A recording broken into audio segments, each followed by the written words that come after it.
Hello students, welcome to Mid Benches classes. Welcome.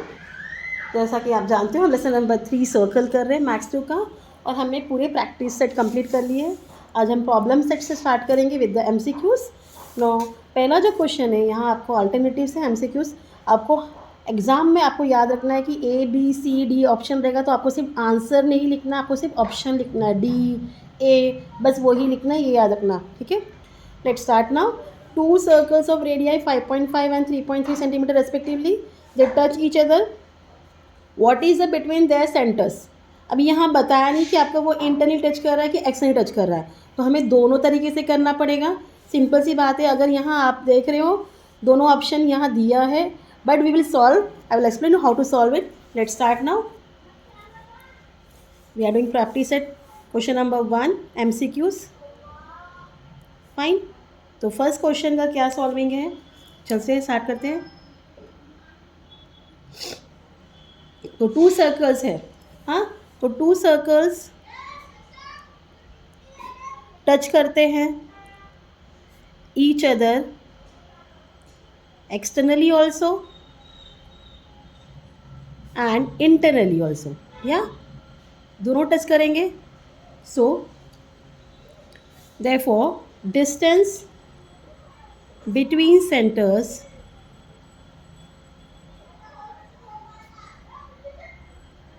Equal, जब internally external touch करेंगे तो क्या होगा, प्लस होगा। तो 5.5 plus 3.3 centimetre that is 8.8 centimetre, और जब एक्सटर्नल टच करेंगे तो क्या होगा, माइनस होगा, that is 5.5 minus 3.3 it's equal to 2.2 centimetre. तो which option is correct, option D, your answer is option D. Clear this much. अब नेक्स्ट क्वेश्चन है, 2 circles intersect each other such that each circle passes through the center of the other. If the distance between the center is 12, what is the radius of each circle? अब clear बताती हूँ कैसे। Sorry for the disturbance guys, your construction work is going on, तो ये पूरा दिन आवाज़ चला रहता है। सो क्या बोला, 2 सर्कल है, वो एक दूसरे को क्या कर रहे हैं, 2 circles each other such that intersect each other such that each circle passes through centers। तो एक सर्कल है, इसका ये सेंटर है, और दूसरा सर्कल का सेंटर ये है, दोनों एक दूसरे के सेंटर से पास कर रहे हैं, ठीक है, लाइक दिस वे। सो अगर हम इसका सेंटर को P और Q दिए, ये ऐसे ज्वाइन हो जाएगा। सो PQ क्या है, PQ की इट इज अ रेडियस, तो एक बार डिस्टेंस बिटवीन सेंटर, तो क्या होगा, दोनों का सेंटर ये रेडियस ही है ना, PQ इसका भी रेडियस है, और ये सर्कल का भी सेंटर P का भी रेडियस क्या है, PQ है। तो PQ क्या लिखेंगे, is the radius that is equal to 12 centimetre. आया समझ में। तो ऑप्शन कौन सा करेक्ट है, सेकेंड क्वेश्चन का बी ऑप्शन करेक्ट है। क्लियर। नाउ थर्ड क्वेश्चन में क्या कहा गया है, A circle touches all sides of a parallelogram, so the parallelogram must be, क्या होगा, जब एक सर्कल सभी साइड को टच कर रहा है तो पैरेललोग्राम क्या होगा। सो यहाँ आपको ऑप्शन में रेक्टेंगल है, रोम्बस है, स्क्वायर है एंड पैरेलल ट्रेपीजियम है। रेक्टेंगल तो श्योर एंड शॉर्ट पॉसिबल नहीं है क्योंकि लेंथ एंड ब्रेथ डिफरेंट होता है। स्क्वायर के सभी साइड इक्वल है, बट स्क्वायर के एंगल्स क्या है, यहाँ एंगल मेंशन नहीं किया तो हम स्क्वायर भी नहीं ले सकते। सो सिंपल सी बात है, अगर एक सर्कल है, सर्कल के सभी कॉर्नर्स वो साइड को टच हो रहे तो वो फिगर जो होगा वो होगा रोम्बस, वो होगा rhombus. So please ignore the figure, the answer is what, rhombus. तो option, which option is correct, B option is correct in question number 3। Now question number 4 में क्या बोला है, length of a tangent segment drawn from a point which is at a distance of 12.5 and from the center of a circle is 12 centimeter. You have to find the diameter of the circle. तो कैसे figure होगा आप देख लीजिए। Length of a tangent draw, ठीक है, first draw a circle, ये आपका सर्कल है, यहाँ एक बाहर एक पॉइंट ले लो, आप ए ले लो, ठीक है, सेंटर हम कुछ भी देते हैं। तो टैंजेंट सेगमेंट का लेंथ जो है वो 12.5 है, ठीक है, एंड टैंजेंट इज 12. फाइन. सो इस तरीके से हम ज्वाइन करेंगे. ये 90 डिग्री हो गया, ये हाइपोटेन्यूज है. सो in triangle O A B, नाम दे दीजिए, angle B is 90 degree. Why? By tangent theorem. See in exam only आपको ऑप्शन लिखना है, बट आपको क्लियर समझ में आया कि हम कैसे सॉल्व कर रहे हैं, इसके लिए मैं आपको सॉल्व करके दिखा रही हूँ. ठीक है. So therefore by Pythagoras theorem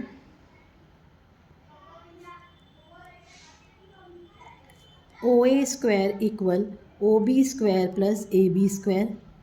so 12.5 square equal O B square plus 12 square. 12.5 का मल्टीप्लाई कर 12 13 जाइज 156 होता है. तो 156.25 is equal to O B square plus 144. Therefore O B square equal 156.25 minus 144. Minus करिए.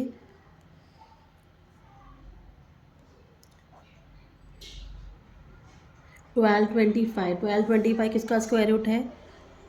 35 का. ठीक है, इतना याद रखो. सॉरी,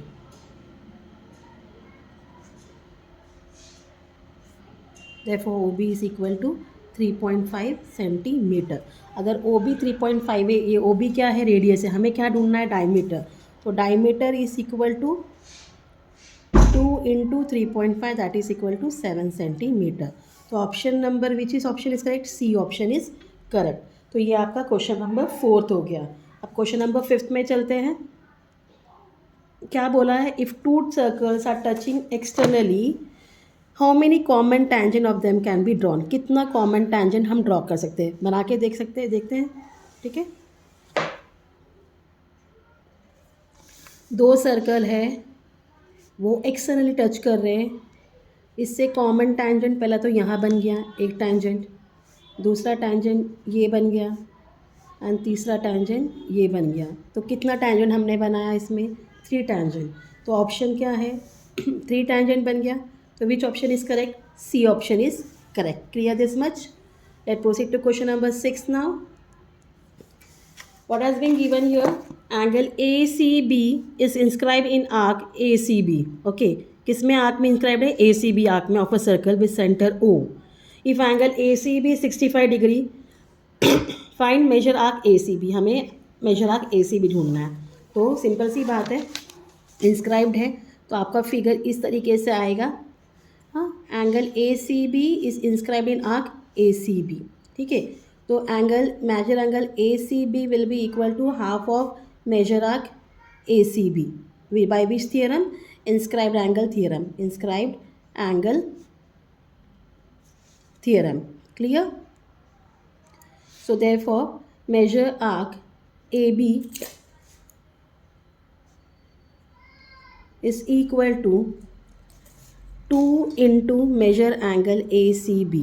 और आपको मेजर एंगल ACB क्या दिया है? 65. That is equal to 2 into 65 degree. It's equal to 130 degree. क्या मिल गया आपको? मेजर आर्क AB मिल गया. अब मेजर आर्क ACB ढूंढने के लिए आपको क्या करना पड़ेगा? 360 माइनस माइनर आर्क. तो major arc ACB is equal to 360 degree minus measure of minor arc that is AB. यहाँ रीज़न होगा measure of circle is 360 degree. Clear this much. तो that is equal to 360 minus 130 0 3 2 230. तो major arc ACB कितना हो गया? 230 degree हो गया. तो कौन सा ऑप्शन करेक्ट है आपका? डी ऑप्शन करेक्ट है. Okay, this was your question number 6. अब क्वेश्चन नंबर 7 में चलते हैं. क्वेश्चन नंबर 7 में क्या बोला गया है? chords AB and CD of a circle intersect inside the circle at point E. AE 5.6 है, EB 10 है, CE 8 है, एंड फाइंड ED बोला है. चलो स्टार्ट करते हैं इसको. तो ये सब हमने अभी रिसेंटली ऐसे सम्स किए हैं. ठीक है, तो आपका फिगर इस तरीके से आएगा. क्या बोला है? कॉर्ड AB और CD वो कहाँ इंटरसेक्ट कर रहे हैं? Inside the circle. तो इस तरीके से आ जाएगा. फाइन. सो आपको क्या दिया है? हमारा फॉर्मूला क्या है? कॉर्ड्स क्या कर रहे हैं? इंटरसेक्ट कर रहे हैं. इंटरसेक्टिंग इन इंटरनली है ना. इट इज़ इंटरसेक्टिंग इंटरनली, तो what is the formula, theorem of intersection chord में क्या फॉर्मूला आता है, A E into E B is equal to C E into E D. Reason, theorem of internal division of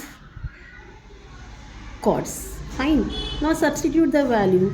So therefore 5.6 into 10 is equal to 8 ED. Therefore ED is equal to 56 हो गया upon 8, 8 sevens are. So therefore ED is equal to what, 7. हाँ, centimetre नहीं दिया है तो 7 लिख दिया. तो option A is the correct option. Clear this much. Let's proceed to question number 8 now. As it is given in a cyclic quadrilateral ABCD, twice the measure of angle A is thrice the measure of angle C. Find the measure of angle C. आपको क्या ढूंढना है, angle C ढूंढना है. So how it is going to be? Wait. As you know, cyclic quadrilateral, question number it is 8. Okay. As you know cyclic quadrilateral जो होते हैं वो क्या होता है, supplementary. Angle A plus angle C is equal to 180 degree. हाँ, theorem of cyclic quadrilateral. ठीक है. So twice the major angle C क्या है, sorry, twice the measure of angle A is thrice the measure of angle C. Twice the measure of angle A is thrice the measure of angle C. Find the measure of angle C. So हम लिखेंगे twice the measure of angle A plus 2 angle C equal to 2 into 180. हमने क्या किया, सब जगह multiply किया 2 से. ठीक है, 2 से मल्टीप्लाई किया. सो इट विल बिकम, और ये किसको इक्वल है, थ्राइस द एंगल सी. तो इसको ऐसे लिख सकते हैं, it will become like this. ठीक है, since twice angle A is equal to thrice angle C ये दिया है, तो ये हो जाता है 5 angle C equal to 360 degree. Therefore angle C equal to 360 upon 5. हाँ, 7 ज़ा 2 ज़ा, तो एंगल सी क्या मिल गया, 72 degree. So which option is correct, B option is correct. Which option is correct, B option is correct. Now proceed to 9th question. 9th question में क्या बोला है हमें, point A B C are on a circle. किस पर है, circle के ऊपर है. Such that major arc A B, major arc B C equal to 120 degree. No point, कोई भी और पॉइंट नहीं accept point B is common to the arc. Which is the type of triangle A B C. तो हमें बताना है कि कौन सा type of triangle A B C है. ये इंपॉर्टेंट है, ये मार्क कर लेना. ठीक है. सो अब क्या बोला आपने को, मेजर आर्क ए बी हम करेंगे plus measure arc B C plus measure arc A C. किसको इक्वल है, 360 को. क्यों, मेजर ऑफ अ सर्कल क्या होता है, इस 360 degree. Clear this much. So ये दोनों 120 डिग्री दिया है आपको. 120 plus 120 plus arc A C नहीं है हमारे पास. Measure arc A C is equal to 360.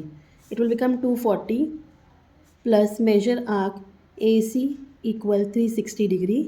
Therefore, measure arc AC equal 360 minus 240. It will be how much, 120 only. तो सभी एंगल आप आर्क क्या मिल रहे हैं आपको, इक्वल मिल रहे हैं. सब आर्क क्या मिल गया आपको, इक्वल मिल गया. तो सिंपल सी बात है, इसमें जो ट्रायंगल बनेगा, अभी आप देख रहे हो ये फिगर आपका ऐसा है, तो सब आर्क सेम मेजर के, तो इसके अंदर जो ट्रायंगल बनेगा वो क्या होगा, equilateral triangle. See do please ignore the figure, it's not by measurement, तो वो आपको अजीब लगेगा. So will write arc A B is equal to arc B C is equal to arc A C.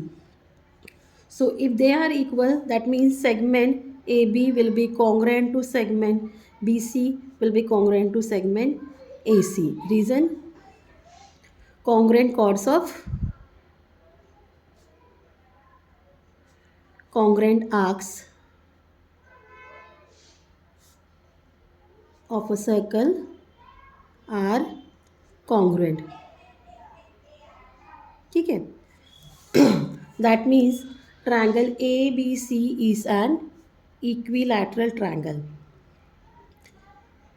So which option is correct? Your option A is the correct option. Clear this much? और the last MCQ is what? Segment XZ is a diameter. आपको XZ क्या दिया है? Diameter of a circle है. Point Y जो है वो लाई कर रहा है इंटीरियर में. How many of the following statement are true? इसमें से कौन से स्टेटमेंट ट्रू है? ठीक है, let's start. Your figure will be like this. XZ diameter है, डायमीटर बना दो. Y पॉइंट इंटीरियर में लाई कर रहा है. ठीक है, हम लिखेंगे segment XZ is the diameter.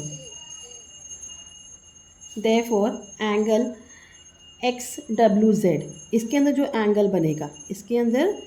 Angle बनेगा, वो क्या होगा? Is a right angle.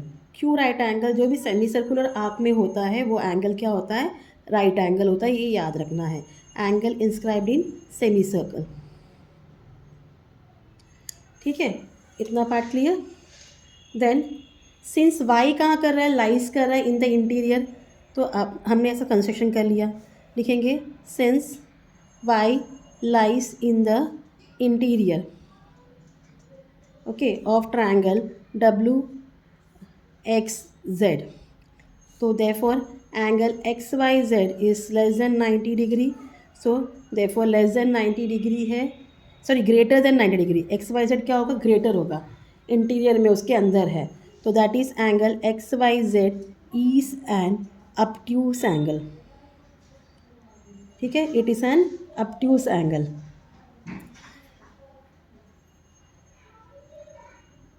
तो आपके कौन सा ऑप्शन करेक्ट है? यहाँ only third option is the correct option. तो आप यहाँ लिखोगे C option is the correct one. तो इतना आपको क्लियर है. MCQs क्लियर हो गया. कल सम स्टार्ट करेंगे. Till then please do like, share and subscribe my channel. Thank you for watching. Take care. Bye.